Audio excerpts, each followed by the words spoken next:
Everybody, welcome to the Indoor Kitchen Herb Garden Project. I wanted to just go over with you quickly what you have in your materials. You've got 3 pots with saucers to go under them. You've got some potting soil. You've got 3 bags of herbs, which are labeled. And I'm not sure which herbs you're going to get because we've got an assortment. So it doesn't really matter. They're all planted the same way. You've got some popsicle sticks so that you can either write the name of the herb to identify which herb is in which pot, or you could actually take the labels that are on the bags of seeds and glue or staple or tape them to the popsicle stick. And that's a good way of a visual reminder of what you've planted. An important thing to decide or figure out is where you're going to put your pots. And the ideal location is a place that's got light, but not direct sunlight. It's very important that the potting soil stay moist so that the seeds can germinate and not dry out. But if you have no light at all, they're not going to grow either. So a place with direct light is perfect. And that said, let's go to show you how to do this. Hey everybody, so now we get to actually do the planting. So I have my pot, looks a little different from yours. This one's got a large hole on the bottom, so I've got a rock that I'm going to put in it just so that the soil doesn't come right out. I have a watering can that's got water in it. I've taken a little bowl and I've put the seeds into the little bowl because it's a lot easier to handle them this way than from the paper bags that you've got. I've put the potting soil in a larger bowl, again, for ease of use. And I have another small bowl, and I'm going to use a spoon as a shovel. But first, I'm going to fill the pot with soil. And I'm just going to scoop it in.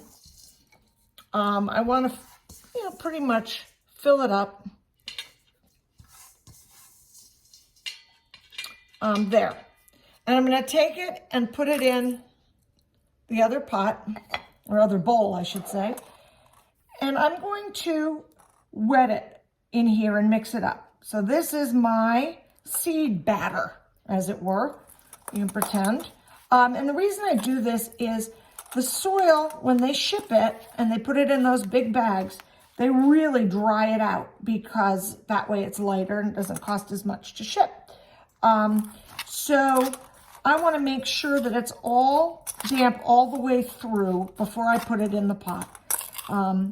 Because sometimes I've had times where I've done this and I've put it in and the water just sort of slips off the top, and then I realize later that the water isn't all the way down to the bottom, and that's not really good for their little roots and everything else. So you want to make sure that it's moist all the way through.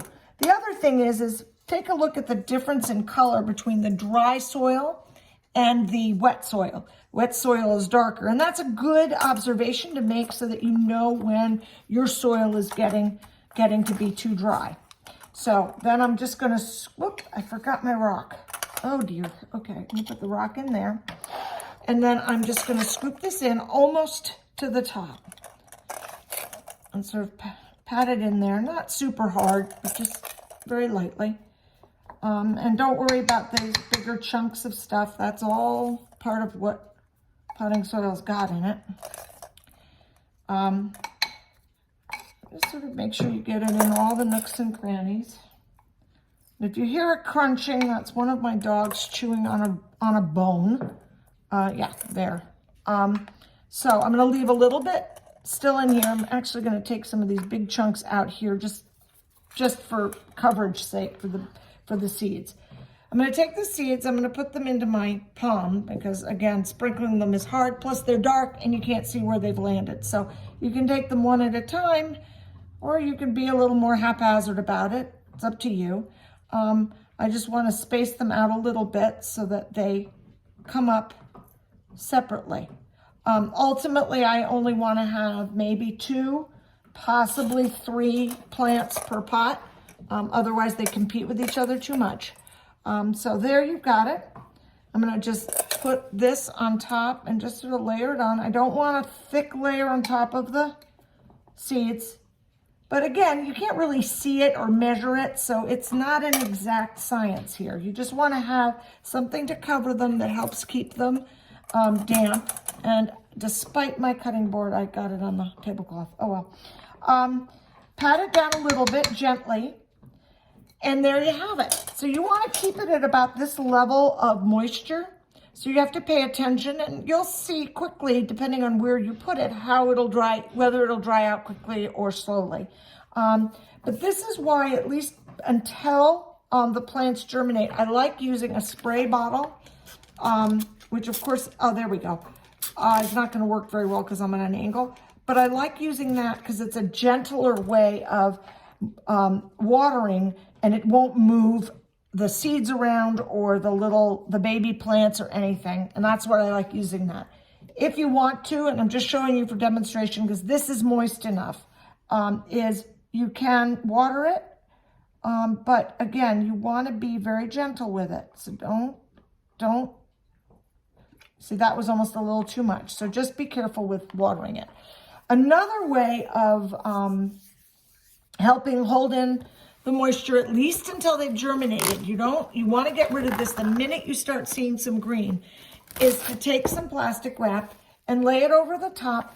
You can hold it down a little bit on the sides, but you do not want to make an airtight seal because with the heat from the whatever light you've got and it warming up the soil, it will produce condensation. That'll be too much moisture, and you could wind up rotting out the baby seedlings as they start to grow. So if you see some condensation on the inside of this, you can just crack it open a little bit to let that escape, or take it off entirely. You play it by ear. But once you see the little plants start to grow, I usually will take the ones that have grown the fastest or have the largest leaf pairs. What happens is they come up usually and they have two little leaf pairs or two little leaves. And I'll take the bigger ones and just thin out the other ones. And I'll do that by grabbing, you can grab it with your fingers and just pull it out, or you can use tweezers. And then you've got your plant. You just sort of keep it in the light, watch it grow. And if you want to, you can take it out of these pots, put it in a bigger pot. You can put it outside after the danger of frost is past, which is usually the rule of thumb for most gardeners, is that's Mother's Day. After Mother's Day, you can put things outside. For oregano and chives, you could actually plant those in the ground, and those may very well come back year after year. It depends on if they're happy where they are. I have a clump of chives that's larger than this cutting board that just keeps expanding every year, and I leave it because it's got beautiful purple blossoms in the late spring, and I just think they're very pretty. Plus, then I can use it in food. Oregano will do the same thing without the pretty purple flowers, but it may grow year after year depending on if it likes where it is. Parsley, cilantro, and basil do not overwinter outside. They will die. And in fact, they're not even the best for growing the same plant all year round. Once they've gotten woody stalks for the basil, the stems will get really tough. For cilantro, it'll just start looking really green, as will parsley, or not green, yellow.